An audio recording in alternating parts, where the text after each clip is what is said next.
Qari mill-ewwel ktib tas-Slaten. F'dak iż-żmien, il-profeta Elija qam wirħiela lejn Sarefta. Kif wasal ħdejn bib il-belt, kien hemm waħda armla tiġbor il-ħatab. Elija sejħilha u qalilha: "Jekk jogħġbok, ġibli f'biqja bela ilma x'nixrob." Ju sejra, Elija raġa' sejħilha u qalilha: "Ġibli wkoll jekk jogħġbok, kisra ħobs f'idejk." Hija wieġbet: "Daqskemm hu ħaj il-mulej Alla tiegħek m'għandi xejn maħbus, qabda dqiq f'ġarra u ftit żejt fil-kus kull ma baqali.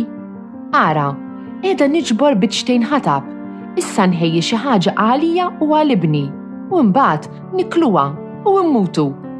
Elija wieġeb: "La tibżax, mur u għamel kif qedtli, imma qabel għamel ftira żgħira għalija u ġibieli. Imbagħad għamel għalik u għal-ibnek. Għax dini l-kelma tal-mulej, Alla ta' Iżrael, il-ġarra ta' dqiq ma tintemm qatt u l-kus ta' żejt ma jitbattalx sa dakinhar li l-mulej jibgħat ix-xita fil-pajjiż." U dik marret u għamlet kif qalilha Elija. Damu jieklu għal żmien, hi u hu u dara kollha. U l-ġarra ta' dqiq ma ntemmitx u l-kus ta' żejt ma tbattalx kif kien qal il-mulej permezz ta' Elija. Faħħar ruħ tiegħi il-mulej. Il-mulej jagħmel ħaq lill-maħqurin u jagħti l-ħobs lill-imġewħin. Il-mulej jeħles lill-imjasrin. Faħħar ruħ tiegħi il-mulej. Il-mulej jiftaħ għajnejn l-omja. Il-mulej jerfa' lill-milwijin. Il-mulej iħobb lill-ġusti. Il-mulej iħares lill-barranin. Faħħar ruħ tiegħi il-mulej. Il-mulej iżomm lill-iltim u lill-armla, imma lill-ħżiena jħarbtilhom triqathom. Il-mulej isaltan għal dejjem, Alla tiegħek, Sion, minn nisel għal nisel. Faħħar ruħ tiegħi il-mulej. Qari mill-ittra lil-Lut. Kristu ma daħalx f'santwarju magħmul bidejn il-bnedmin li hu biss ġbija tas-santwarju veru, imma daħal fis-sema stess biex issa jidher għalina quddiem Alla. U daħal hemm mhux biex minn żmien għal żmien joffri lilu nnifsu bħalma l-qasis il-kbir jidħol kull sena fis-santwarju biex joffri demm ħaddieħor. Li kieku kien hekk kien ikollu jibagħti ħafna drabi sa mill-ħolqien tad-dinja. Iżda issa der darba għal dejjem meta waslet il-milja ta' żminijiet biex ineħħi d-dnub bis-sagrifiċċju tiegħu innifsu.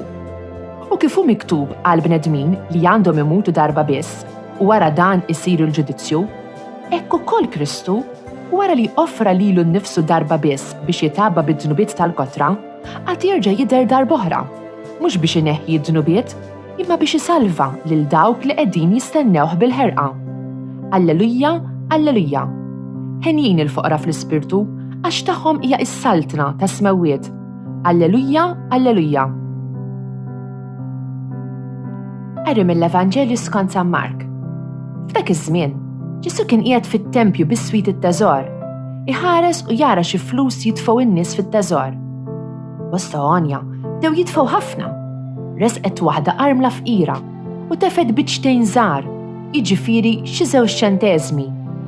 U sejjaħ lid-dixxipli tiegħu qalilhom: "Tassew ngħidilkom li din l-armla fqira tefed iktar minn dawk kollha li tefgħu fid-teżor.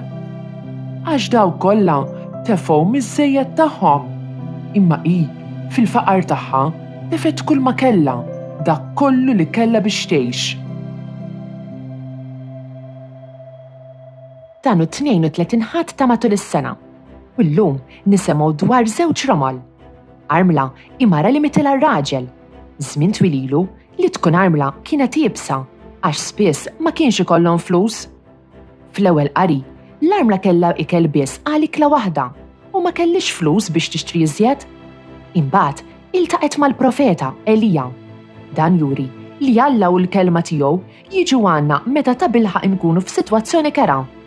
Meta nkunu neħtieġu l-għajnuna u nitolbuha, Alla jibgħatilna l-għajnuna b'modi strambi. U Elija jitlob lil-mara biex tagħmillu ftira. Din tinstema' xi ħaġa tal-ġenn. Il-mara bil-kemm għandha biżżejjed għal ikla waħda għalija u għalbina u daq timutu. Imma meta nkunu frabta malla, nistgħu nagħtu kollox u nimtlew bih. Din il-ħaġa tal-għaġeb. Aħna nirċivu minn Alla meta nkunu lesti li nagħtu kollox. U jekk nipprovaw nigranfaw ma' dak li għandna u niksbu ħafna affarijiet, nitilfu kull ma' u l-iżjed importanti. Nitilfu r-rabta tagħna ma' Alla u l-ħajja eterna.